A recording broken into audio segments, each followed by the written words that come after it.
घर का बंटवारा। अरे विनोद, तूने हलवाई को सारा सामान तो दे दिया है ना? अक्षय की शादी में कोई कमी नहीं रहनी चाहिए। आखिर सबसे छोटा भाई है तुम सबका। हाँ माँ, आप चिंता मत करो, मैं पूरा ध्यान रखूंगा। मंगल बेटा, तूने तो कहा था कि फूल का ऑर्डर दे दिया है, यहाँ तो फूल पहुँचे ही नहीं। अब क्या बहू की विदाई के बाद फूल आएंगे? माँ, मैंने अभी बात की है फूल वाले से, वो रास्ते में ही है। आप किशोर भैया से क्यों नहीं कहती कुछ करने को? किशोर पहले ही मेरे बताए काम कर रहा है। पास के सभी रिश्तेदारों और मोहल्ले वालों को कार्ड वही तो देकर आया था। रिसेप्शन के लिए हॉल भी उसी ने बुक किया था। टेंट कुर्सी वालों को भी तो वही देख रहा है। पर कई मोहल्ले वाले तो हमारे भरे पूरे परिवार से जलते भी हैं। उन्हें बुलाने की क्या जरूरत थी? बेटा, शादी ब्याह में तो बुलाना ही पड़ता है, नहीं तो लोग क्या कहेंगे। दादी दादी देखो ना, हलवाई अंकल हमें लड्डू नहीं दे रहे, आप इनको डांटो ना। अरे चैन सुख दे देना बच्चों को लड्डू, क्यों तंग कर रहा है इन्हें? बीबी जी, मैं कहाँ मना कर रहा हूँ, लेकिन लड्डू बनते ही ये बच्चे उठा उठा कर खा लेते हैं। अरे मैं तो इन्हें थाल में रख के परोस भी नहीं पा रहा। भागो, अब कोल्ड ड्रिंक पीने चलते हैं। भागो भागो, अब कोल्ड ड्रिंक पीने चलते हैं। जैसे कि आप देख रहे हैं, आज इस घर के सबसे छोटे बेटे अक्षय की शादी है। घर में बहुत चहल पहल है। कुलभूषण की बीवी कमला को फुर्सत ही नहीं है कामों से, लेकिन कुलभूषण और घर के बाकी लोग कहाँ हैं? आइए देखते हैं। अजी, आप यहाँ आराम से बैठकर गाने सुन रहे हो और घर में अभी तक इतने काम बचे हैं करने को। अरे भाई, मेरे सबसे छोटे बेटे की शादी है, इसके बाद तो मैं अब चिंता मुक्त हो ही जाऊंगा। और फिर घर में तुम हो, बेटे बहुएं हैं, तुम लोगों के होते हुए मैं क्यों काम करूं? मैं तो शान से बेटे की शादी में जाऊंगा तैयार होकर। अरे ठीक है, अब आप आराम ही कीजिए। एक बार अभिषेक की बीवी आ जाए, फिर मैं भी आराम करूंगी और मेरी चारों बहुएं पूरे घर की जिम्मेदारियां संभाल लेगी। इतना कहकर कमला वापस अपने काम में लग जाती है। बेटा भी, तू अब तक तैयार नहीं हुआ? किससे बात कर रहा है फोन पर? तैयार कैसे हूँ?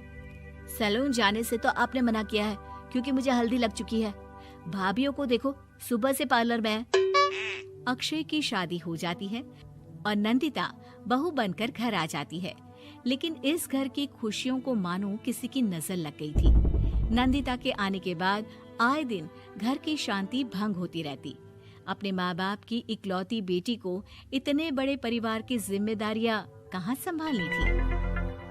अभी देखो ना, मेरे हाथों की मेहंदी भी अभी नहीं उतरी है और तुम्हारी मम्मी ने मुझे घर के कामों में लगा दिया। मैंने सोचा था कि घर की सबसे छोटी बहू होने के कारण मुझे सब पलकों पर बिठा के रखेंगे, पर यहाँ तो पलक झपकने की भी फुर्सत नहीं मिलती। देखो नंदू, शादी के पहले ही मेरे घर वालों ने तुम्हें और तुम्हारे पेरेंट्स को बता दिया था कि मैं जॉइंट फैमिली में रहता हूँ, तो फिर अब ये शिकायत क्यों? और फिर तुमसे पहले मेरी भाभी भी तो आई थी शादी करके, उन्होंने तो कभी कुछ नहीं कहा। नंदिता तब तो चुप हो जाती है, लेकिन ऐसा बहुत दिनों तक नहीं चलता। अरे नंदिता, माँ बाबूजी की दवाई का टाइम हो गया है, उन्हें दवाई दी आओ और उसके बाद सबके लिए नाश्ता बना देना। पर भाभी, मैं तो अभी अपना फेवरेट सीरियल देख रही हूँ, प्लीज मेरी जगह आप कर लो ना ये काम।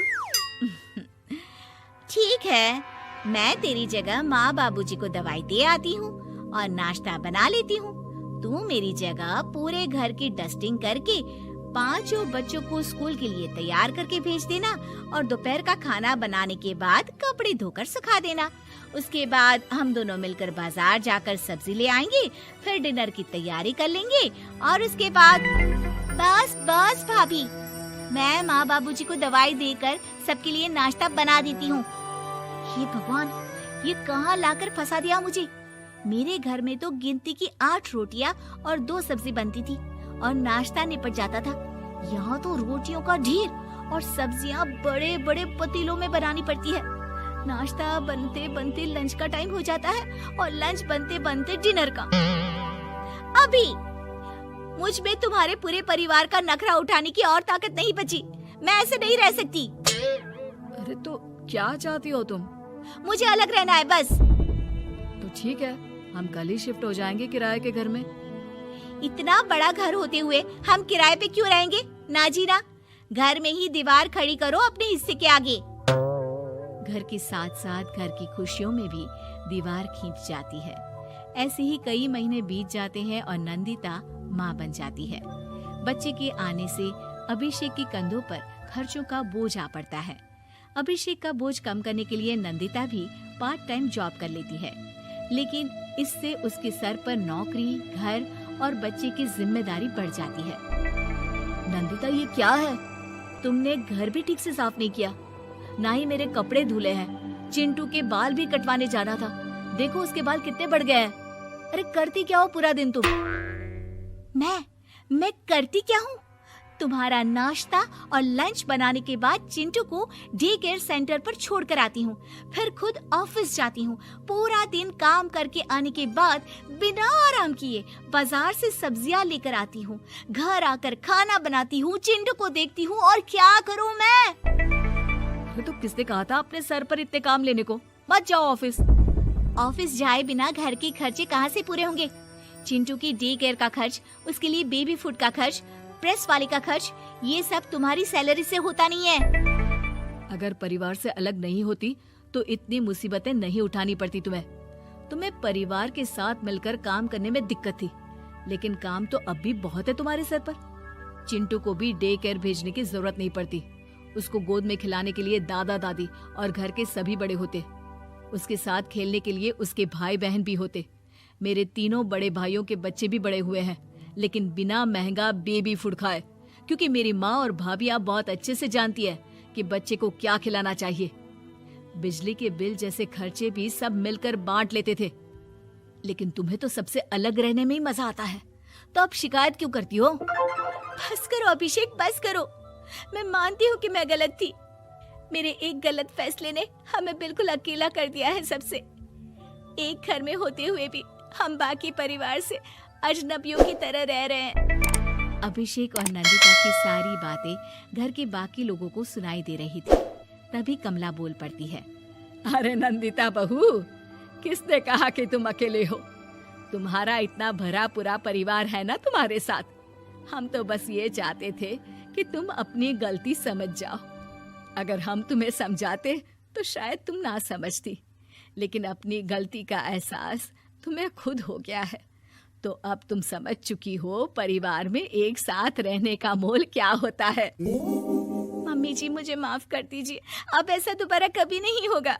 अरे माफी बाद में, पहले मेरा पोता जरा मेरी गोद में तो दे, और तू जाकर सबके लिए चाय बना ला।